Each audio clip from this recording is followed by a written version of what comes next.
Et on va recevoir nos nouvelles invitées, Dora Muto et Marguerite Stern. Pour rester sur une base d'insécurité, je pense qu'elles en sont l'exemple actuellement. Menacées de mort depuis un bon moment, on les reçoit tout de suite dans le Réveil des idées. C'est parti. Frontière, la matinale. Le Réveil des idées.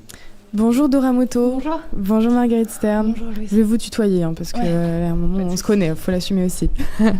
Aujourd'hui vous êtes venu nous parler de quelque chose. Et bonjour Jules, pardon. Jules, peut-être. Merci Louise de penser à moi. T'es déjà dans le sujet, c'est bien. Oui, c'est ça. Aujourd'hui vous venez nous parler de quelque chose, je souris, mais quelque chose qui est très grave en fait. Vous êtes actuellement menacé de mort, des menaces de mort qui sont totalement officialisées sur un papier. Je vous laisse l'introduire ce papier que vous avez reçu. Oui, alors en fait, c'est un papier qui a été publié sur un site qui s'appelle Paris Lutte Info. C'est un site qui relaie les manifestations d'extrême gauche, des manifestes d'extrême gauche, etc. Et je suis tombée sur ce manifeste parce que c'est un manifeste qui appelle clairement noir sur blanc à notre meurtre. Je suis tombée dessus parce qu'on devait faire une conférence à Bruxelles, au Café Laïque, et il y a des groupes de manifestants contre nous qui étaient en train de s'organiser. Et j'ai quelques taupes dans ces groupes, c'est-à-dire des femmes qui se font passer pour queer trans, etc., mais qui ne le sont pas, mais qui sont là pour m'informer. Et elles m'ont envoyé des screenshots de ces personnes qui s'organisaient pour manifester contre nous, qui avaient ce texte en inspiration. Qui s'inspirait de ce texte appelant à notre meurtre. Et du coup, je me suis dit, mais qu'est-ce que c'est que ce truc ? Et quand j'ai été voir, je suis tombée de ma chaise parce que c'est un texte d'une violence absolue. C'est un texte qui appelle en fait à nous éclater la tête. Ça, c'est dans leurs propres termes. C'est un texte aussi qui J'allais plus loin, c'est à en découdre à l'arme blanche, à éclater leur tête, à s'opposer physiquement et violemment à leur existence tout entière, et leur mort, et votre mort à vous est désirée. C'est ça tous les termes qui ont été dits dans le communiqué. C'est une extrême violence, et même sur le site Paris Lutte Info, je reprends leurs termes: soyons clairs, nous sommes des anarchistes queer et criminels, et ce monde ne nous suffit pas et ne nous suffira jamais. Nous voulons anéantir la morale bourgeoise et réduire ce monde en poussière. Nous sommes là pour détruire ce qui nous détruit. C'est... Ah ouais.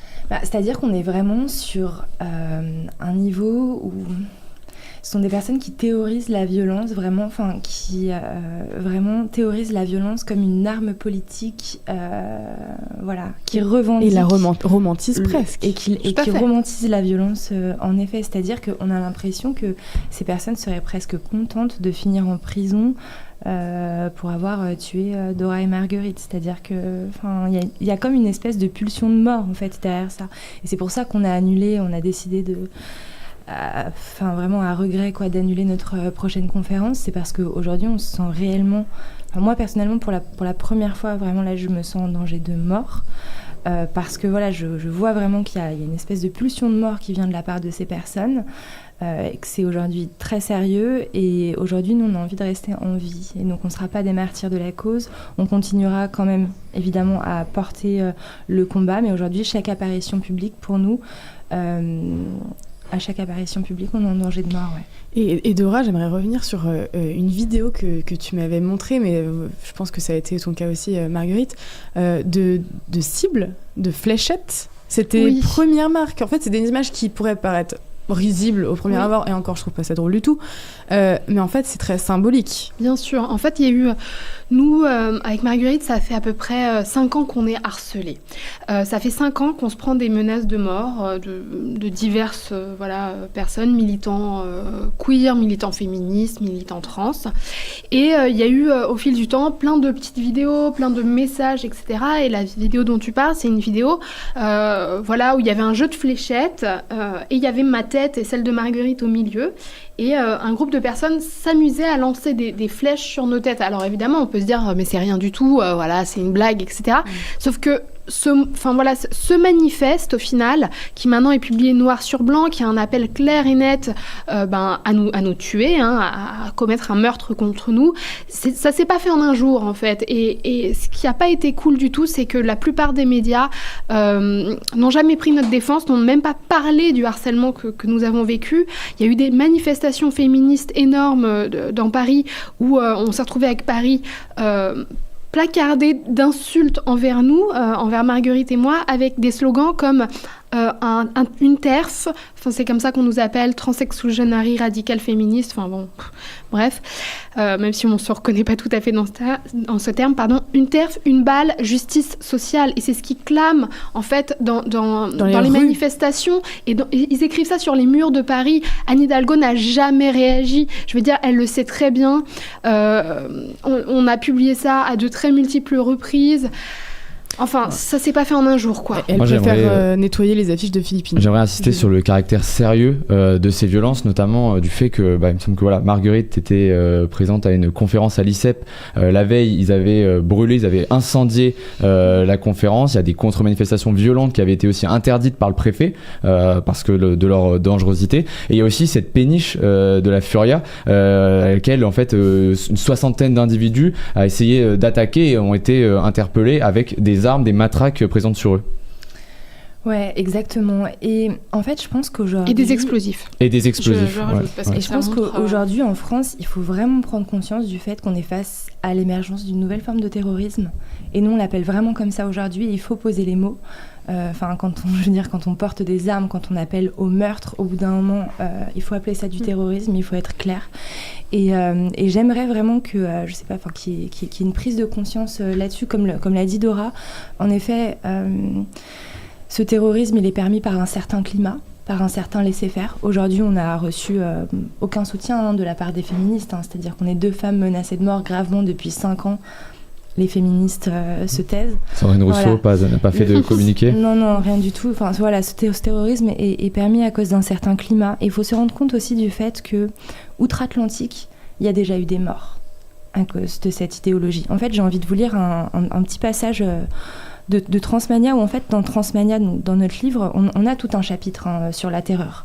Parce que la terreur fait partie de l'idéologie trans. Enfin, vraiment, il faut se rendre compte du fait que sur Internet, il y a des t-shirts en vente avec des kalachnikovs aux couleurs du drapeau trans, avec des slogans aussi appelant à tuer les femmes. Enfin, vraiment, l'esthétique de la violence fait partie de la culture trans. Et donc, dans notre livre, on en parle beaucoup. Et donc, on parle, en l'occurrence, de 2 attentats qui ont eu lieu aux États-Unis. Le 7 mai 2019, Alec McKinney, un jeune homme transidentifié âgé de 17 ans, entre dans une école de la région de Denver, accompagné d'un camarade, et ouvre le feu. 1 mort et 8 blessés. D'accord ? Le 27 mars 2023, une femme transidentifiée de 28 ans nommée Audrey Hale, qui se faisait appeler Aiden, entre dans une école catholique et tue 6 personnes avec une arme à feu avant d'être abattue par la police. Cette femme, Audrey Hale, elle a laissé derrière elle un manifeste qui n'a pas été dévoilé au public, mais dans lequel, en fait, elle détaille pourquoi, est-ce qu'elle a commis ce meurtre, et pourquoi. Le manifeste n'a pas été rendu public, donc voilà, mais on suppose que c'est au nom de l'idéologie trans. Et moi, honnêtement, quand j'ai vu ce texte-là sur Paris Lutte Info, ça m'a fait penser à cet attentat. Ouais. Voilà, parce qu'on a quelque chose de très structuré, un texte qui vraiment, c'est pas juste un tweet comme ça, c'est long, c'est très théorique, voilà. Donc, Jules, qui sont ces groupes ? Justement, j'allais poser une question, c'est-à-dire même sur le profil, parce que j'ai l'impression que c'est aussi les profils de ces militants qui donnent cette libération de la violence, qu'il y a aussi des cas psychologiques peut-être dans ces cas-là, de ce qu'on a vu aux États-Unis. Moi, je me souviens de cette personne qui avait ouvert le feu, c'était complètement un cas psychologique. Donc, est-ce que vous pourrez trouver... Alors, le problème, c'est que, dans la population dite trans, il y a des personnes qui, ils vont tous plus ou moins bien au niveau psy, mais il y a certaines personnes qui vont extrêmement mal et qui effectivement ont des profils psychologiques instables, hautement instables, et c'est ça dont il faut se rendre compte. C'est-à-dire qu'en face de nous, on a des groupes de gens qui vont très très mal dans leur tête, ont parfois là, comme on peut voir, un côté sociopathe, peut-être même psychopathe pour écrire un truc pareil, et qui, en fait, s'engrènent les uns les autres dans leur mal-être, pensant que la solution, c'est d'abattre Dora et Marguerite, les sorcières, bouc émissaires. Et ça leur permet aussi une certaine cohésion sociale, en fait, parce que c'est des gens isolés. Donc, en fait, ils se rencontrent autour de l'idée d'abattre un tel ou un tel. Donc voilà, et c'est pour ça que nous, on a très peur aujourd'hui. On veut vraiment que les gens comprennent. Nous avons peur. Moi, j'ai peur quand je marche dans la rue. Je me retourne 150 fois. J'ai peur de prendre le métro. J'ai peur qu'on me suive. J'ai peur qu'on me mitraille. J'ai peur que devant chez moi, il y ait un détraqué qui sorte sa calache et qui me la mette. J'ai peur pour Marguerite. Moi, j'ai peur qu'on m'appelle. Hier, j'ai eu une copine qui m'a appelée en numéro masqué. Je lui ai dit, il faut arrêter de faire ça. Il faut mettre ton vrai numéro. Mais j'ai eu une crise d'angoisse parce que numéro masqué égale souvent les flics. Et j'ai respiré avant de décrocher. Je me suis dit... Putain, j'espère qu'ils vont pas me dire qu'ils ont attrapé Marguerite et que je sais pas ce qu'ils lui ont fait. Donc en fait, voilà, on en est là. Et je comprends même pas qu'en 2024, en France, que ce soit possible. Et moi, j'aimerais vraiment dire à la gauche et au centre que là, faut se réveiller et qu'il faut arrêter de faire la promotion de cette idéologie. Parce que cette idéologie, elle est en lien avec cet extrémisme-là. On l'explique dans le livre, il y a toute une partie sur le transterrorisme dans le livre. Ce qui nous arrive c'est pas un hasard là, c'est pas décroché de cette idéologie. Ça fait partie de l'idéologie transgenre et ça fait partie des dérives qu'on dénonce depuis le début et on nous dit qu'on est complotiste en dénonçant ces dérives. Mais en fait, tout ce qu'on a dit dans le livre est en train de se passer en France. En fait, c'est une démonstration. Ces gens font la démonstration de la vérité qu'on expose dans le livre. Je pense que nos auditeurs, si vous nous écoutez, il faut vraiment prendre le degré de la gravité de ce que vous vivez actuellement. Moi, quand tu me dis que tu décroches et que tu as peur, ça me met les larmes aux yeux, ça me met des frissons, mais de tristesse de voir que vous en êtes arrivé là pour avoir écrit un livre transmédia qui dénonce en fait toutes ces dérives-là. Et en fait, comme vous dites, c'est en train d'arriver. Ces articles-là, demain, je ne vous souhaite jamais et qu'on l'entende. J'espère que ça ne va pas arriver et qu'on va mettre en place des choses pour vous sécuriser. Mais en fait, ça pourrait demain être vous si ça continue. Oui, et moi j'en suis au stade de me poser la question de déménager de la France, de partir de la France. Parce qu'aujourd'hui, la question se pose peut-être de demander une protection policière. Moi, je ne veux pas vivre sous protection policière en France. C'est un enfer. J'ai pas envie d'avoir un garde qui me suit tout le temps. Il faut que les gens se rendent compte de ce que ça veut dire. Évidemment, il y a certaines personnes, Richard Malka, etc., qui vivent comme ça tout le temps. Mais moi, j'ai pas envie d'avoir cette vie-là. J'estime que j'ai pas à avoir cette vie-là parce que j'ai écrit un livre qui dénonce un certain nombre de choses et se pose la question de déménager, partir dans un autre pays. C'est quand même dingue. Pour montrer le degré, je pense que quand on parle de protection policière, on peut parler de Florence Bergeau-Blaclair, qui elle-même est protégée à une protection rapprochée parce qu'elle a dénoncé les frères musulmans et qu'elle a écrit un livre dessus. On en est à ce stade, Jules. Tout à fait, mais il y a bon nombre de personnes qui ont dénoncé. C'est vrai que finalement, en France, on a plutôt la culture des gens qui sont protégés par rapport à l'islamisme. Et effectivement, il va falloir aujourd'hui débloquer et faire comprendre que en fait, par rapport à la question trans, on a aussi des gens qui peuvent passer à l'action et c'est un peu aussi l'objet du message aujourd'hui. J'aimerais revenir sur en fait ce que vous avez demandé, c'est-à-dire que c'est le message aussi, c'est cette demande de dissolution donc de ces deux groupes, donc un qui est un média, Paris Lutte Info, et l'autre qui est l'Assemblée antifasciste Paname. Hier, il se trouve que nous, on en a parlé aussi chez Frontières parce que on a vu que Assemblée antifasciste Paname, ce n'était pas son premier coup d'essai, c'est-à-dire qu'ils sont déjà passés à l'action, revendiqués, ils ont incendié, ils avaient dégradé une librairie dans le 7e arrondissement. Donc quelles sont les chances pour vous peut-être d'aboutir à cette dissolution? Pourquoi est-ce que vous avez dit cette fois-ci, allez, on va essayer d'aller dans cette démarche? C'est nos avocats tout simplement qui nous ont conseillé ça. Mais de toute façon, à partir du moment... j'invite encore une fois les personnes à aller lire le texte qui a été publié sur Paris Lutte Info. Moi, je trouve ça hallucinant, d'un point de vue légal, que ce texte puisse exister sur Internet. Donc, je veux dire, à partir du moment où un groupe publie ce type de texte, ça me semble juste normal qu'il y ait une procédure lancée à leur encontre Et puis, il faut se rendre compte que nous, on se prend tout le temps des procès pour appel à la haine. C'est le monde à l'envers, quoi. Parce qu'on a publié, certains textes, certains manifestes qui sont, pour le coup, pas du tout haineux. On se prend des procès pour appel à la haine. Moi, j'ai un procès avec, il y a certaines assos, SOS Homophobie ou bien Stop Homophobie, je confonds tout le temps les deux, qui m'attaquent en justice pour appel à la haine parce que j'ai dit sur un plateau que Mariko était un homme transféminin. J'ai un procès, je dois prendre, j'ai un avocat l'avocat qui me défend. D'ailleurs, ça commence en novembre, ce procès d'ailleurs. Enfin, c'est le monde à l'envers, quoi. Enfin. Moi j'ai une question à ce propos parce qu'on faisait le parallèle entre l'islamisme et les transactivistes. Vous savez, il y a une notion qui s'appelle le djihad judiciaire. Donc, c'est-à-dire c'est faire taire les personnes par la justice. Est-ce que pour vous, il y a un transactivisme judiciaire également ? Bien sûr. Ouais, complètement. Nous, on est harcelés. Enfin, on a combien de plaintes contre nous, Dora ? Je sais même plus. Alors ils annoncent souvent des plaintes, mais en fait, ça, c'est des coups d'éclat et ensuite on reçoit jamais rien, voilà. Mais de plaintes annoncées, je sais pas, on doit en avoir 5 sur la tête.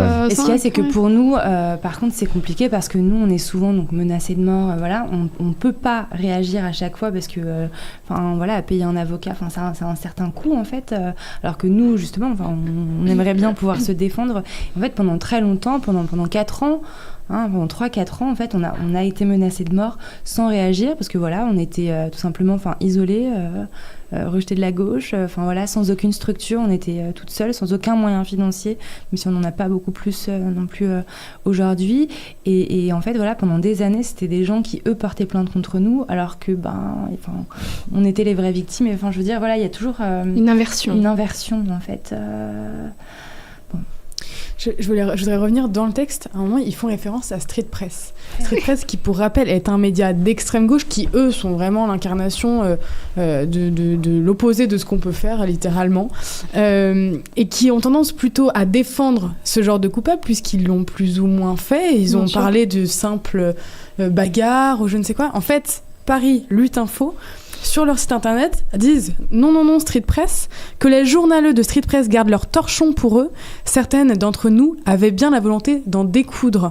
Ils auraient voulu couler la péniche avec ces faf si nous avions eu l'occasion. En fait, là, ils vont jusqu'à même dire à Street Press, on veut même pas de vous n'êtes pas suffisamment extrême pour nous. Et vous avez essayé de cacher les violences. Voilà, et vous avez essayé de cacher les violences. Libération a essayé de faire ça avec Check News, a essayé de dire que voilà, c'est des petits manifestants. Ils ont fait un Check News pour vérifier s'ils avaient vraiment des explosifs et des armes, pour essayer d'étouffer un peu le truc. Et là, c'est assez marrant. Ouais, c'est la partie du texte où j'ai un peu ri. Franchement, je me suis un peu marrée. Je me suis dit, ah ouais, donc en fait là, ça montre à ces médias de gauche bien pensants qui veulent, parce qu'ils sont peut-être un peu gênés parce qu'ils les ont défendus jusqu'à là, donc comment ils vont faire maintenant, non, en fait on est effectivement face à des véritables extrémistes et ces gens s'en cachent pas du tout en fait. Voilà. Je pense que Street Press ne fera d'ailleurs pas une mise à jour de cette actualité-là, donc on le fait pour eux, même si je pense que le public de gauche ne nous regarde pas actuellement, ou alors si c'est le cas... il y a Quotidien. Ah oui, Quotidien, oui, c'est vrai. On resalue Quotidien. Et j'espère Quotidien que vous allez partager ça, que Marguerite Cerne et Dora Muto sont menacées de mort et que Street Press n'est pas assez extrême pour ce genre de personnes qui sont de véritables terroristes. Il y a un sujet que je voulais aborder aussi, c'est parce que c'est assez présent ce que vous faites, parce que vous prenez des risques, parce que vous affichez un visage découvert et vous donnez votre nom. Et sur ces réseaux-là, il y a la culture de l'anonymat. Donc il y a beaucoup de gens, j'imagine que aussi dans vos plaintes, il y a beaucoup de gens finalement qui sont sous couvert d'anonymat, donc on ne peut pas vraiment les retracer, ou alors on pourrait, mais il n'y a pas de volonté derrière de le faire. Qu'est-ce que vous pensez de cette culture de l'anonymat sur les réseaux ? Je sais que vous en parlez souvent, donc c'est pour ça que je vous tends aussi la perche, mais mine de rien, c'est un vrai sujet pour les personnes qui s'engagent, parce que je vois que certains peuvent vous dire que oui, le 22, vous allez annuler votre conférence à Bruxelles, mais ce sont souvent des gens sous anonymat qui vont vous dire ça. Alors moi, j'ai tout un... Voilà, c'est un sujet vraiment qui me tient à cœur pour le coup. Et je rêve d'un réseau social où il y aurait que des gens avec leur vraie tête, parce que moi, j'en peux plus. Des gens qui se cachent derrière le pseudo. Tu mets pas ta vraie tête, je veux pas t'entendre. J'en ai rien à cirer de ce que tu racontes. T'es un lâche, t'es rien, t'es nobody. Je veux pas... Enfin, il y a juste un moment, il faut aussi que les gens, ils portent leurs idéaux. Et je dis ça aussi aux gens de droite, parce que tous les gars qui se cachent sur Twitter, là, etc. J'ai envie de dire, les gars, il faut sortir du buisson au bout d'un moment. Va falloir s'assumer. Parce que sinon, vous laissez des gens comme nous, comme toutes les personnes là qui sont autour de la table, en fait, se faire traiter de fachos, se faire insulter, etc. Et être, en fait, isolés, comme si finalement, c'était pas normal de penser ce qu'on pense. Il va falloir normaliser tout ça. Et moi, je pense qu'effectivement, toute cette culture de je me cache sous un avatar louche avec un pseudo absurde, etc., va falloir en sortir. Et voilà, moi, je trouve ça un peu scandaleux, finalement, que Internet soit... Enfin, moi, j'aimais bien Facebook. Parce qu'ils t'obligeaient à avoir ton vrai nom. Ouais. Je sais même plus. C'est vrai qu'ils obligeaient Facebook à avoir le vrai nom. C'est plus le cas. C'est plus le cas maintenant. C'est parce que mon père met ouais. un faux. Ah ouais. Ouais, mais tu peux pas changer parce que moi j'essaye de changer mon pseudo sur Facebook, donc je m'appelle vraiment Dora Muto sur Facebook et ça me pose énormément de problèmes parce que quand je veux poster un truc sur un groupe de malades ou je ne sais n'importe quel sujet ou un groupe d'échange d'appartements, qu'importe, je me fais insulter à toutes les sauces, voilà. Et quand j'essaye de changer mon pseudo sur Facebook, ce n'est plus possible. Donc ils ont quand même une volonté pour les gens qui ont mis leur vraie identité, on est bloqué maintenant. Voilà. Donc voilà, pour me protéger, j'ai malheureusement voulu faire ce que je critique, mais voilà. Qu'est-ce qu'on peut vous souhaiter pour la suite ? Est-ce que vous allez continuer le combat ? Est-ce que vous arrêtez là après ces menaces ? Non, mais bien sûr qu'on va continuer. Mais juste ce que je voudrais dire, moi, c'est que on a annulé cette conférence à Bruxelles et en effet, en fait, on a reçu quelques messages culpabilisants, en fait, culpabilisateurs, quoi, de personnes sous pseudo, souvent nous disant voilà, mais en fait, vous abandonnez, vous cédez face aux menaces, voilà, tout ça. Moi, je voudrais dire que ça me coûte énormément. Je voudrais dire que c'est la première fois de ma vie que je renonce à un acte politique parce que pour moi, chaque conférence, chaque apparition publique, aujourd'hui, c'est un acte politique, c'est pas juste une simple conférence. Pour nous, une apparition dans l'espace public, c'est un acte politique qui demande du courage. Je voudrais juste dire que pour moi, ça n'a pas été une décision facile, qu'en termes de... Parce qu'on fait beaucoup ça avec Dora, au-delà du sujet trans, pour préserver l'exercice de la liberté d'expression en France, en Europe. Et je voudrais dire à toutes les personnes qui nous ont envoyé ce type de messages culpabilisateurs, voilà, tout ça, ou aux personnes qui viennent nous voir parfois, comme lors de la séance de signature avec notre maison d'édition, pour nous raconter que elle s'exprime sous pseudo, qu'elle, au travail, elle n'ose pas en parler, que dans leur cercle d'amis, elle n'ose pas en parler. Voilà, quand vous faites ça, vous nous laissez seuls. Et c'est aussi...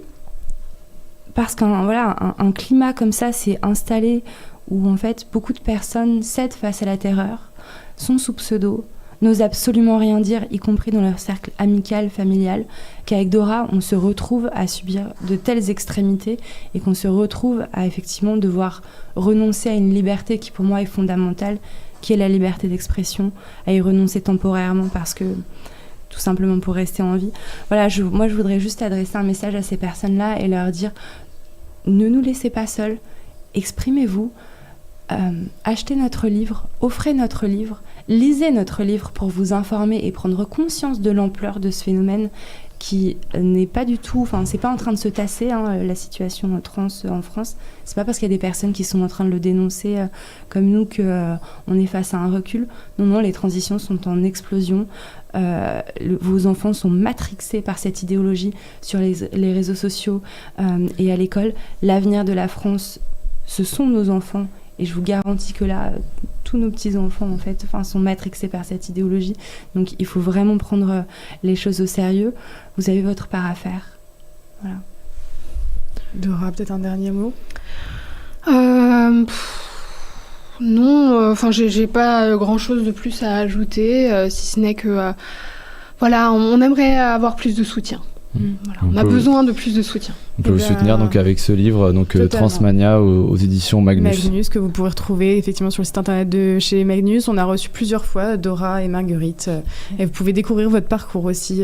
Beaucoup de choses sont prévues pour vous, pour toi surtout aussi, Marguerite. Je te laisserai en parler le jour venu. Je n'ai rien à dire. Mais je vous souhaite surtout de la sécurité. Merci. Que vous soyez apaisés, car je n'espère pas que t'en viennes, notamment Dora, à partir de la France. C'est pas l'objectif. Ouais. Normalement, la France est censée protéger ses habitants, et donc je vous le souhaite. Merci à toutes les deux. Merci beaucoup. Merci à vous pour ce que vous faites.